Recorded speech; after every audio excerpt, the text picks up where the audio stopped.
Hello I welcome to our YouTube channel. तो question number 34 से हम स्टार्ट करते हैं। क्लास 11th केमिस्ट्री चैप्टर 2 के ये एक्सरसाइज की वीडियो सीरीज़ चल रही है हमारी। तो क्वेश्चन नंबर 34 में कहता है calculate the energy required for the process. देखो हीलियम प्लस से हीलियम 2 प्लस में कन्वर्ट कर रहे हैं। तो बेसिकली ये एक आयोनाइजेशन का प्रोसेस है। इसमें आपसे आयोनाइजेशन एनर्जी पूछी जा रही है। तो देखो आयनाइजेशन एनर्जी होती क्या है। Ionization energy RH Z² upon N² होता है। अब यहाँ पे Z क्या था, Z था एटॉमिक नंबर और जो N था वो था शेल नंबर। तो ऑब्वियस सी बात है कि जो इलेक्ट्रॉन निकल रहा है हीलियम में, हीलियम के पास देखो 2 इलेक्ट्रॉन होते हैं और दोनों जो है वो फर्स्ट शेल में होता है। फर्स्ट इलेक्ट्रॉन निकलने के बाद भी सेकंड इलेक्ट्रॉन जो निकालेंगे वो भी फर्स्ट सेल से ही निकलेगा। तो देखो वैल्यू कितनी हो जाएगी, RH रिडबर्ग कांस्टेंट होता है, इसकी वैल्यू 2.18 इंटू 10⁻⁻18। और देखो हीलियम के लिए एटॉमिक नंबर बेटा 2 हो जाता है, तो ये 2 का स्क्वायर और ये हो जाएगा 1 का स्क्वायर। तो 2.18 इंटू 10⁻⁻18 इंटू 4 जूल इसका आंसर आ जाएगा, मतलब 8.72 इंटू 10⁻⁻18 जूल। ये बहुत सिंपल क्वेश्चन था। तो हीलियम में से एक इलेक्ट्रॉन को निकालने के लिए कितनी एनर्जी देनी पड़ेगी, 8.72 इंटू 10⁻⁻18 जूल आपको एनर्जी जो है वो प्रोवाइड करनी पड़ेगी। So ionization energy of helium is ये 8.72 इंटू 10⁻⁻18। आगे बढ़ते क्वेश्चन नंबर 2.35 की तरफ। If the diameter of certain carbon atom is 0.15 nanometre, diameter आपको दे दिया 0.15 नैनोमीटर।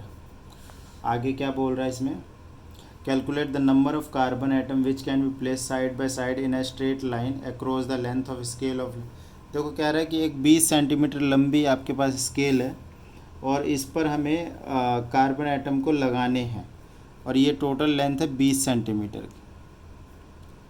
ठीक है, तो कितने कार्बन एटम लग जाएंगे। देखो ऑब्वियस सी बात है, आप इस तरीके से कार्बन एटम को अरेंज करोगे इस पर और ये कितने हो जाएंगे। तो सिंपल, बहुत सिंपल सा calculation, number of carbon atom जो होंगे यहाँ पर, जो टोटल लेंथ है वो है 20 सेंटीमीटर और एक कार्बन का जो डायमीटर है इन टर्म्स ऑफ सेंटीमीटर अगर कन्वर्ट करेंगे तो देखो मीटर में कन्वर्ट करने के लिए 10⁻⁹ से करते हो और मीटर को सेंटीमीटर करने के लिए 10⁻²। तो बेसिकली तो ये हो जाएगा 20/0.15 इंटू 10⁻⁷। तो यहाँ से आ गया ये हमारा, ये आ जाएगा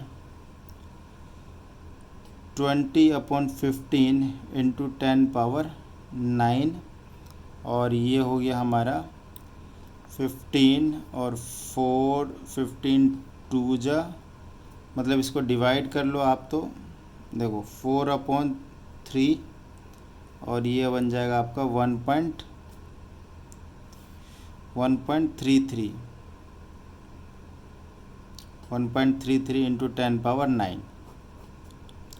तो 1.33 इंटू 10⁻⁹ कार्बन एटम को हम एक 20 सेंटीमीटर की जो एक रॉड है उस पर अगर हम लाइन बाय लाइन अलाइन करें तो इतने सारे जो कार्बन एटम अरेंज हो जाएंगे।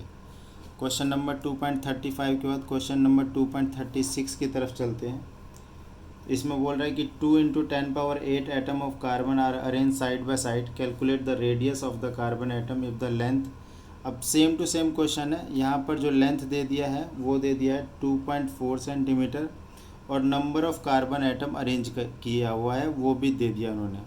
तो सिंपली देखो यहाँ से हमें डायमीटर मिल जाएगा, है ना, यहाँ पे हमें से डायमीटर मिल जाएगा। देखो लेंथ कितना है 2.4 है और डायमीटर यहाँ पर ये लिख लेते हैं हम इसको। तो मेनली डायमीटर जो आ जाएगा हमारा 2.4 और नंबर ऑफ़ कार्बन एटम देखो कितने हैं अरेंज, जो है 2 इंटू 10⁸ कार्बन एटम अरेंज है। तो 2 इंटू 10⁸ से इसको डिवाइड कर देंगे तो ये आ गया 1.2 इंटू 10⁻⁻8 डायमीटर। हमसे रेडियस पूछा गया, तो radius we know that diameter upon 2 होता है। तो इसको फिर से 2 से डिवाइड कर देंगे, तो 1.2 इंटू 10⁻⁸ डिवाइडेड बाय 2 करेंगे तो ये आ जाएगा 0.6 इंटू 10⁻⁸, राइट बेटा, इतने आ गए। तो ये डायरेक्ट आ गया हमारे पास, रेडियस निकल के आ गया कार्बन एटम का। 2.36 क्वेश्चन के बाद now the question number 2.37, diameter of zinc atom is इतना, calculate the radius in picometre. Number of, देखो कुछ नहीं है, 2.36 क्वेश्चन की तरह ही है ये भी क्वेश्चन, यहीं पे कर देते हैं। 2.37 देखिए यहाँ पर आपको डायमीटर ऑफ जिंक दिया हुआ है, डायमीटर दिया हुआ है हमें 2.6 angstrom, radius of zinc in picometre. तो पहले देखो रेडियस वैसे कितना आ जाएगा, 1.3 एंगस्ट्रॉम हो जाएगा, आधा कर देंगे, और पिकोमीटर में चाहिए तो पिकोमीटर में क्या करेंगे, इसको 130 कर दो पिकोमीटर। एंगस्ट्रॉम से पिकोमीटर में करने के लिए 10 की पावर 2 से मल्टीप्लाई कर देंगे, क्योंकि पिकोमीटर और भी छोटी यूनिट है, ठीक है, 100 टाइम्स छोटी यूनिट है। ओके, ये ए पार्ट था इसका। अच्छा, बी में देखो क्या पूछा है, number of atom present in the length of 1.6 centimetre. Again जो ऊपर में अभी क्वेश्चन किया था वैसा ही कुछ है। तो कितने एटम अरेंज होंगे, तो नंबर ऑफ एटम निकाल लेंगे यहाँ से डायरेक्ट। पूरी लेंथ जो है बेटा वो आपको बोल रहा है, ये आपको बोला गया है कितना है, कहाँ गया, ओके 1.6 सेंटीमीटर है, ठीक है, इसका ध्यान रखना है, सेंटीमीटर है। और डायमीटर कितना है, 2.6 इंटू 10⁻⁻10 मीटर। तो थोड़ा सा कन्वर्ट कर लेंगे इसको, देखो ये आ गया 1.6, इसको कन्वर्ट करो 2.6 इंटू 10⁻⁻8 सेंटीमीटर, सेंटीमीटर से सेंटीमीटर कट जाएगा, तो ये आएगा बेटा 16/26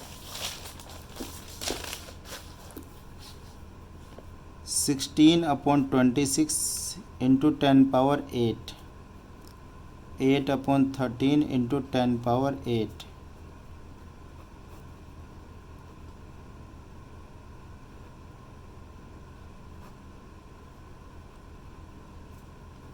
तो 0.6 इंटू 10⁻8 एटम अरेंज कर सकते हैं हम यहाँ पे, ठीक है। ये वाली बात करें कि 1.6 मीटर 1.6 सेंटीमीटर की लेंथ है, तो कितने एटम अरेंज करेंगे इस तरीके से, ठीक है। तो आंसर इज 0.6 इंटू 10⁻8, ओके, ठीक है। Question number 2.37 done.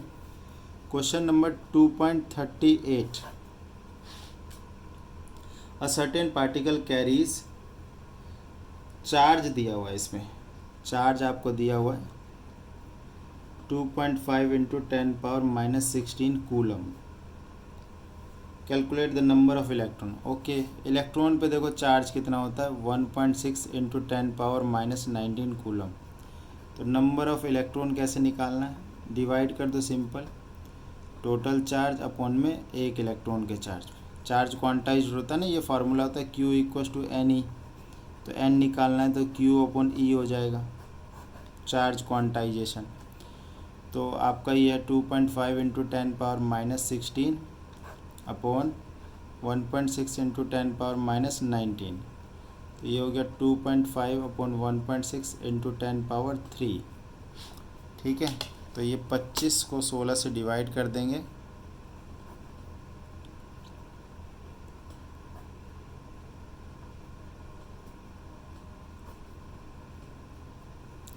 तो ये आ गया 1.56 इंटू 10⁻3, तो ये कह सकते 1560, और नंबर ऑफ़ इलेक्ट्रॉन हमारे आ गए। ये अप्रोक्स होगा, ये अप्रोक्स होगा, ठीक है, ऊपर नीचे हो सकता है थोड़ी सी वैल्यू, तो वो 1560। नाउ क्वेश्चन नंबर 2.39, छोटे छोटे क्वेश्चन है इधर। In the Millikan experiment, a static electric charge on the oil drop has been obtained by shining X-ray.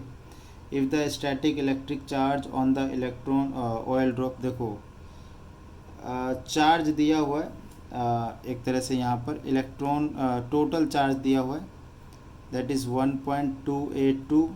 अच्छा यहाँ पर नेगेटिव चार्ज क्या है, यहाँ पे बस ये रिप्रेजेंट कर रहा है कि नेगेटिव चार्ज इलेक्ट्रॉन है वो, ठीक है। बाकी हमें नंबर ऑफ इलेक्ट्रॉन निकालना है, तो ये टोटल चार्ज डिवाइडेड बाय में कर देंगे हम इलेक्ट्रॉन का चार्ज। तो ये देखो कितना आ जाएगा, ये आ जाएगा 12.82 अपॉन 1.6, 12.82 अपॉन 1.6 डिवाइड कर देंगे इसको। और चलिए इसको हम डिवाइड कर लेते फटाफट। 12.82 डिवाइडेड बाय 1.6, तो योर आंसर इज़ 8.012, ठीक है। मतलब 8 इलेक्ट्रॉन की बात की जा रही है यहाँ पे। Answer is 8 electrons. Number of electron कितने आ गए, 8 आ गए। तो ये क्वेश्चन नंबर 2.34 आपका हो गया, ओ सॉरी 2.39 हो गया। Now the question number 2.40। In the Rutherford experiment, generally the thin foil of heavy atom like gold, platinum, etc. have been used to bombard the alpha particle. If the thin foil of light atom like aluminum, etc. is used, what difference would be observed from the above result? अच्छा देखो, actually experiment properly conduct नहीं हो पाता। अगर जैसे aluminium को अगर हम यूज़ करते हैं ना, तो एलुमिनियम में जो इसका न्यूक्लियस होता है, ये छोटा न्यूक्लियस होता है जिसको हम लाइटर न्यूक्लियस भी बोलते हैं। एक्चुअली हम अल्फ़ा पार्टिकल की जो बम्बार्डमेंट करवा रहे हैं ना, अल्फ़ा पार्टिकल इटसेल्फ क्या होता है, हीलियम का न्यूक्लियस होता है। हीलियम 2+ को हम लोग अल्फ़ा पार्टिकल बोलते हैं, जो कि अपने आप में 2 प्रोटॉन प्लस 2 न्यूट्रॉन का एक क्लाउड होता है।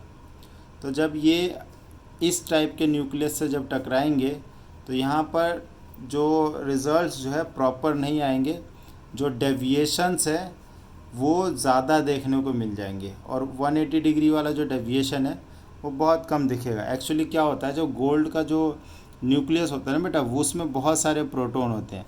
तो जब अल्फ़ा पार्टिकल इससे टकराता है तो वो डेविएट वगैरह जो होता है ना प्रॉपर दिखता है, इसमें कोई डिस्प्लेसमेंट वगैरह नहीं होती है, एक्चुअल डेविएशन वगैरह हमें देखने को मिलता है। तो रिजल्ट्स हमें प्रॉपर नहीं मिलेंगे, तो इसीलिए एल्युमिनियम वगैरह को यूज़ नहीं किया जा सकता है।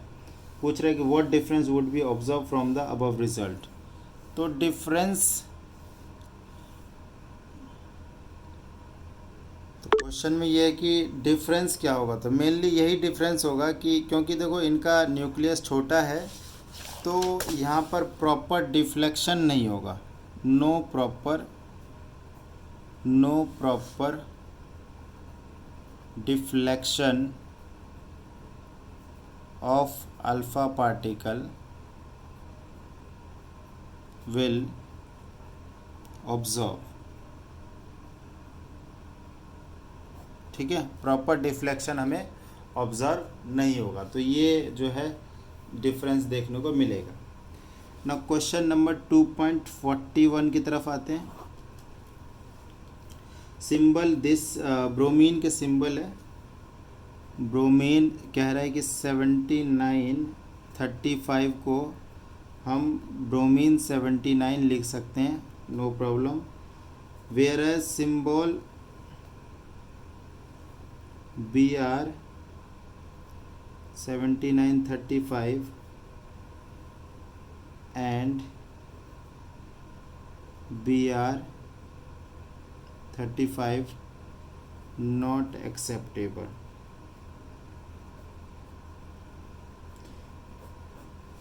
रीज़न देना है।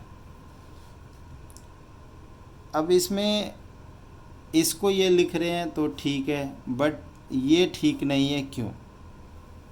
अच्छा एक चीज़ बताता हूँ, देखो यहाँ पर क्या है कि जो एटॉमिक नंबर होता है ना, ये फिक्स चीज़ होती है, किसी भी एटम का एटॉमिक नंबर फिक्स होता है, बट जो मास नंबर है वो ब्रोमीन का, जैसे ब्रोमीन के कई सारे आइसोटोप हो सकते हैं ना, तो मास जो है फिक्स नहीं है, नॉट फिक्स।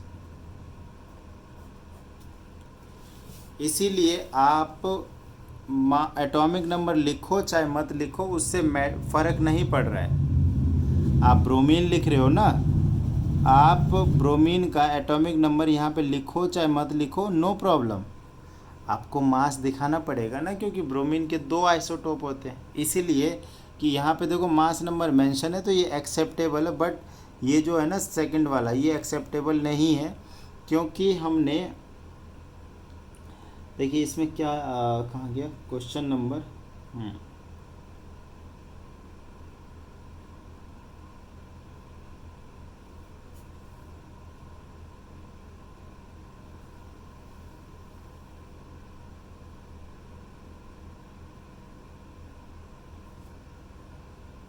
अब सेकेंड वाले में क्या किया इन्होंने, एटॉमिक नंबर को मेंशन कर दिया बट मास को मेंशन नहीं किया। तो इसका रीज़न यही हो जाएगा कि क्योंकि किसी भी एलिमेंट का एटॉमिक नंबर कांस्टेंट होता है, इसीलिए एटॉमिक नंबर मेंशन ना भी करे तो no problem, but mass number को हमेशा मेंशन करना ही होता है।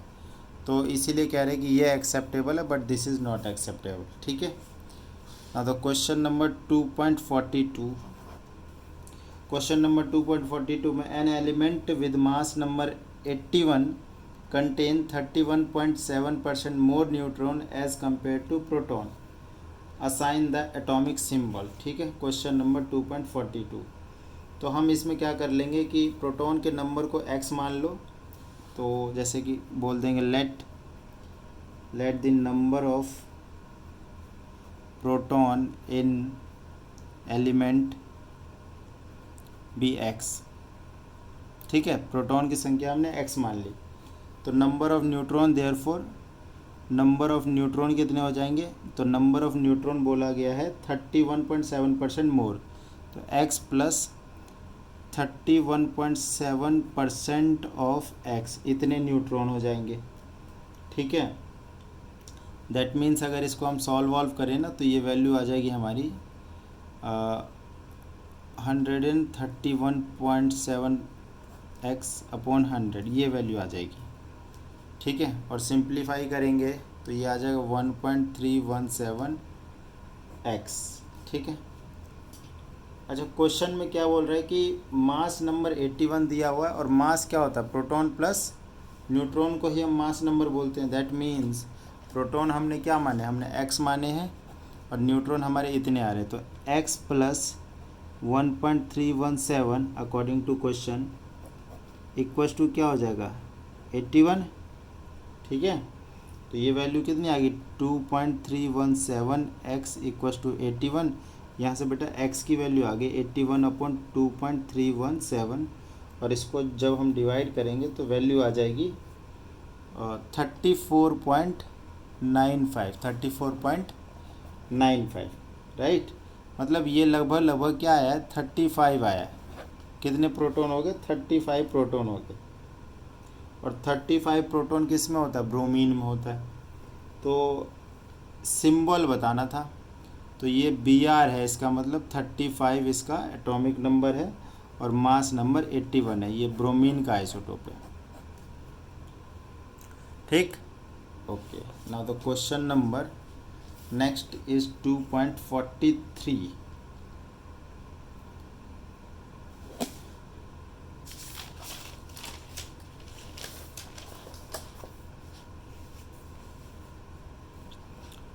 टू 2.43 क्वेश्चन में देखो क्या करना है। An ion with mass number 37 possesses 1 unit of negative charge if the ions, अच्छा 1 यूनिट नेगेटिव चार्ज का मतलब एक एक्स्ट्रा इलेक्ट्रॉन होंगे, या फिर उसमें से हाँ नेगेटिव चार्ज है, एक extra electron. If the ion contain 11.1 more % more neutron than electron, find the symbol of the ion. ठीक है, इसमें क्या कर लेंगे, मान लेते हैं कि इसमें नंबर ऑफ़ इलेक्ट्रॉन मान लेते हैं, वो जो मान लो कोई जो आयन है उसके अंदर जो नंबर ऑफ़ इलेक्ट्रॉन लेट कर लेते हैं x, let number of electron be x, ठीक है, इलेक्ट्रॉन की संख्या को हमने एक्स मान लिया, ठीक है। तो नंबर ऑफ़ न्यूट्रॉन कितने आ जाएंगे, देयरफॉर नंबर ऑफ़ न्यूट्रॉन बेटा इसमें ये है कि 11.1% ज़्यादा है, तो x प्लस 11.1% ऑफ x, कुछ ऐसा। तो ये देखो x प्लस 11.1 अपॉन 100x, तो ये हो गया 111.1 x अपॉन 100, और वेरी सिंपल वर्ड 1.11x, ठीक।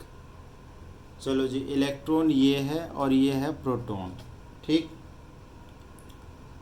Number of electron neutral atom में कितने हो जाएंगे, वो x-1 हो जाएंगे, क्योंकि वो जो आयन में x इलेक्ट्रॉन है और 1 यूनिट नेगेटिव चार्ज है, तो एक इलेक्ट्रॉन कम कर देंगे, ठीक है, ओके। नंबर ऑफ न्यूट्रॉन नहीं, electron in neutral atom equal to कितने, वो हो जाएंगे x, हमने आयन में माना था तो x-1 कर दो, क्योंकि वो 1 नेगेटिव है, x-1। तो नंबर ऑफ प्रोटॉन भी कितने हो जाएंगे, तो x-1 ही होगा नंबर ऑफ प्रोटॉन, क्योंकि न्यूट्रल एटम में जितने प्रोटॉन होते हैं उतने ही इलेक्ट्रॉन होते हैं। अच्छा, मास नंबर कुछ दिया है क्या इसमें, हाँ, मास नंबर 37, तो प्रोटॉन निकाल लिया और ये रहा electron. Now x-1 plus 1.111 x is equal to 37, ठीक है बेटा। इसको अगर सॉल्व करोगे आप, जैसे ये देखो ये कितना हो गया, x प्लस ये 2.111 माइनस में ये, तो अगेन ये 1.111 ही अच्छा, ये -1 जो है इधर गया 38, तो ये गया 2.111 x इक्वस टू 38, और x इज इक्वल टू यहाँ से हमारे पास आ गया लगभग 18। अच्छा, 18 इलेक्ट्रॉन हो जाएंगे उस आयन के अंदर में, तो एक कम करोगे तो 17, और 17 किसका सिंबल होता है, क्लोरीन का होता है। तो ये क्लोराइड आयन की बात कर रहे हैं, है ना, क्लोराइड आयन की, ये क्लोराइड आयन के आइसोटोप की बात की जा रही है, क्लियर। तो ये हमारा क्वेश्चन नंबर 2.43, इसमें हमें सिंबल बताना था। 2.42 एंड 43 लगभग सेम ही है, ठीक है। तो इस वीडियो में इतना ही, थैंक यू सो मच।